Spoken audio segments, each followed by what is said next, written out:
when we say women in the Middle East, we are actually talking about a diverse group. Being a woman is only a way of defining a person.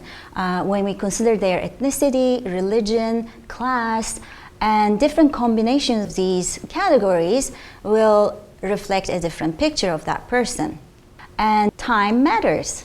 For instance, being a woman from 16th century Istanbul is quite different from being a woman in today's Istanbul. So I will introduce you different women from the region with different experiences from the 20th century, from different professions, to give you the idea, the diversity of women's experiences in the region. A good example is a woman lawyer and a human rights activist from Iran, Shirin Ebadi. She was born in Hamadan in northern Iran in 1947 into a practicing Muslim family. She worked as a judge in Iran until the 1979 Iranian Revolution. Then she was dismissed along with her female colleagues because the new administration believed that Islam didn't allow women to serve as judges. Ebadi worked with the organizations to help women and children, and has been very outspoken about the issues related to law in Iran. In 2000, she was imprisoned for disturbing the public opinion, and she spent 25 days in solitary confinement. Ebadi received 2003 Nobel Peace Prize award, and she is the first woman to receive this award from the Islamic world. One example is from the Arab world, and she's considered to be one of the greatest musicians in the Arab history, and it is Kulthum. Kulthum was born at the end of 19th century and died in 1975. She was considered to be the greatest voice of Egypt, the Star of the East, or the fourth pyramid in Egypt. She was born into a peasant family. At an early age, she started singing and performing with the family in weddings and religious gatherings. But soon, her unmatchable voice was recognized and her fame spread all over the country. She had to work hard to be accepted in the entertainment circles in Cairo.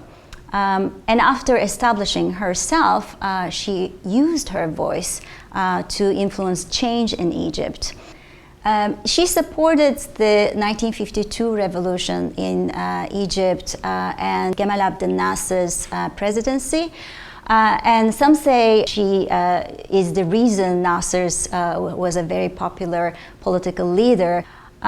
In the wake of Egypt's defeat by Israel in the Six-Day War in 1967, she lent her support immediately because this was a tragedy all over the country and in the Arab world. And she performed all over the Middle East and sent her proceeds to the Egyptian army. Kulthum spent almost all her life as a single woman in a male-dominated society. But she managed to establish herself as one of the most respected female figures in the Arab history. A good example from the business world is Güler Sabancı from Turkey. Sabancı is the first chairperson of her family business, which is the largest industrial conglomerate in Turkey. She was listed as the 7th most powerful woman in the world by Forbes magazine in 2016. Over the 40 years in her career, she managed to steer clear her company from the economic and political crisis in the country and managed to be the economic ambassador of Turkey in the world. She talks about the difficulties of being a woman in the business world, both in Turkey and the world. For instance, she talks about an incident in 1985 when she wanted to have lunch at the Bankers Club in London, and she was rejected because the club doesn't accept women. She's a leading philanthropist who founded a university in Turkey called Sabancı University in 1994. She's received many awards for her work, but her conviction is in fighting for girls' education. She says, we are very fortunate today. This is the century of us. This is the century of women. Through these women's stories, I wanted to point out the diversity of women's lives and women's issues in the region. But the similarity between among these women is that they all face challenges and traditional rules of being women in their respective lives and in their profession. But they all challenge those conditions and transform them and pave the way for other women following them.